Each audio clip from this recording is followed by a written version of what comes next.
Well, hi, it's Chris Brogan from chrisbrogan.com, and I'm with Nihal Mehta, who is CEO of LocalResponse. And Nihal, the way we came to actually know each other was because I was pooping on your service on Twitter, as one would. And I said, I don't know, I don't think this is the kind of thing that, I think it's great for marketers, bad for the consumer walking by. And first off, pow, you were like so fast to respond. It was like you were just waiting for someone to talk about local response, good or bad. And so you earned my respect that way. And second, you were like, let's talk about this. We'll figure it out. So first off, for anybody who joins the conversation late, what's local response and why should I be excited? So local response actually helps marketers respond to check-ins.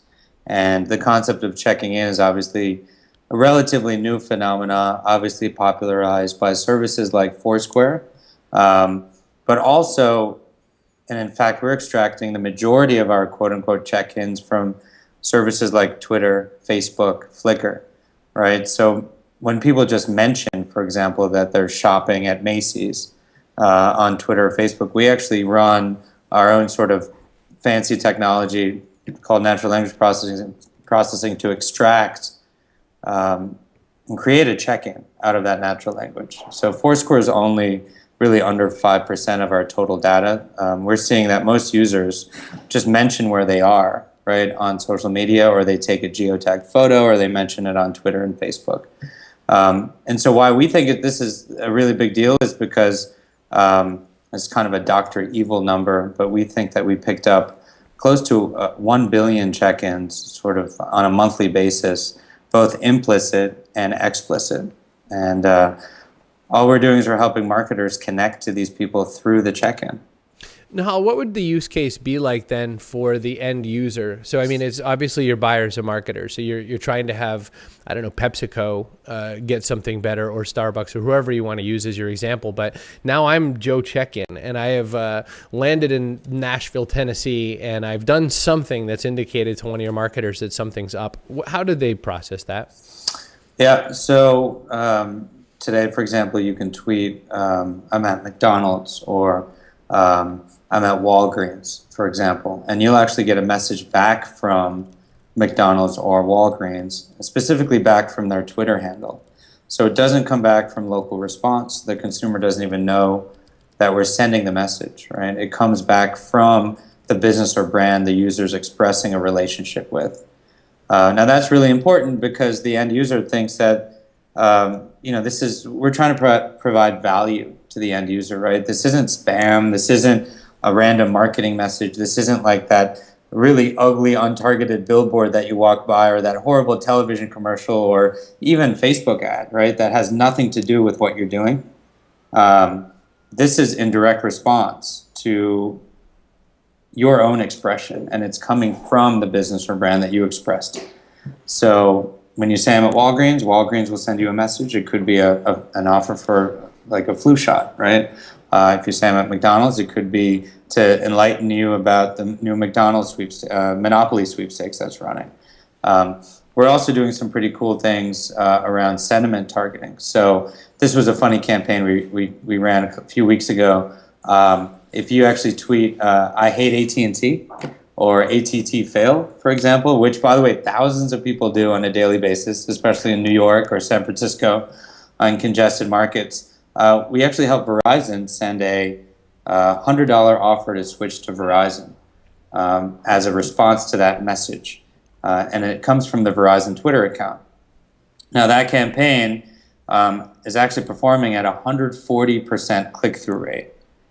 And you'll probably wonder, how could it be over 100%? That's crazy talk. And we say it's because actually people are retweeting it, people are sharing it with their friends. And that's proof that these campaigns are really compelling, right? If people want to share these ads, then that's, you don't really have to say anything else. That's saying a lot. That's saying a lot. So that's interesting, because I was just about to say, if I were CVS, then I would, or, Dwayne Reed, depending on where you are or whatever, when I sense you checking into Walgreens, I want to convince you to come to me. But you're saying you're not going to want to serve that because the person hasn't indicated via their sentiment that that's what they want. But if I were saying Walgreens sucks, now you've got some property upon which you might sell some Dwayne Reed or CVS. That's kind of how that works? That's exactly right. Yeah. Wow. So we only do conquesting if we think the user is qualified to respond to a competitor. Otherwise, put yourself in the end user position. Otherwise, you're going to think this is spammy, right? If I check into Walgreens and I get a CVS ad, and those ads don't perform very well. The click-through rates are not high. Opt-out rate is really high. And so we make sure the campaigns are always performing well, and we think about the end user to make sure that happens. Interesting. Now, I know it's early days, and I know that you're getting some press already and all that, but what would you say that the sentiment is? And the reason I ask is because I'm friends with Ted Murphy, for example, CEO of IZEA, who did way back in the day pay per post, and everybody lost their mind. Oh, God, blogging is evil. And then he did sponsored tweets before Twitter thought that was a great idea. And then it was, oh, horrible. What an evil idea. And so I can smell in the air someone saying to you, oh, Nihal, this is terrible. And, my first response was, as a user, I don't know. But, are you getting, what would you say the balance is of that? Because I'm pretty sure marketers go, oh, nifty, I need this. But what do you think the sort of pulse of the public is right now about that? Yeah, I think, we started our first campaigns probably 1 year ago. And I'll give you an example of like a really bad campaign and how we've gotten a lot better. So our first campaign was it was around a consumer electronics good. I think it was for PowerMat, for example, the wireless charging station. And we ended up, the brand, of course, like you said, marketers want to try everything, right? And so the brand was like, hey, can we respond to every Walmart check-in with a PowerMat ad? And we said, yeah, we can definitely do that. Walmart is probably one of the most checked-in places in the world, right? There's a ton of inventory. So every check-in Walmart, we responded from PowerMat, right? We soon realized that people don't go to Walmart to buy power mats necessarily. They go to Walmart to buy guns in certain states, right? And so it wasn't very targeted at all. And people complained. The campaign actually got shut off. Twitter shut off the account because there were so many complaints, right? Twitter is interesting. They have a built-in spam filter where if enough people complain within a certain amount of time, it's actually a great check and balance for us, right? Because the account actually gets suspended. That account got suspended very quickly. And we realized very, very soon after that the messaging has to be contextual. So if you check into Walmart, make sure the message comes from Walmart. It comes from their verified Twitter account. And inside that ad, maybe there could be a PowerMat coupon or something, right? That's relevant to the user. But don't make it come from another party.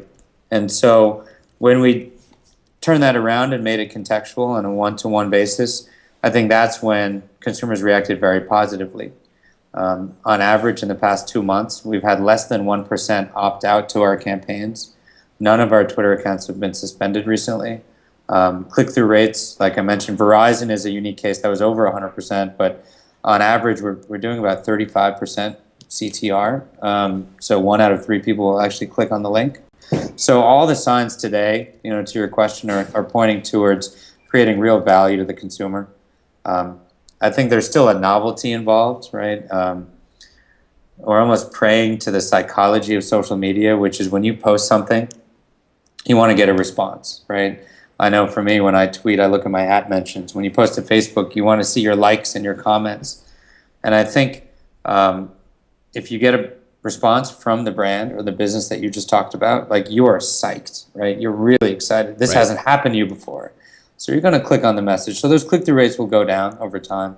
We just have to make sure those messages are still very targeted, still very contextual, still very relevant.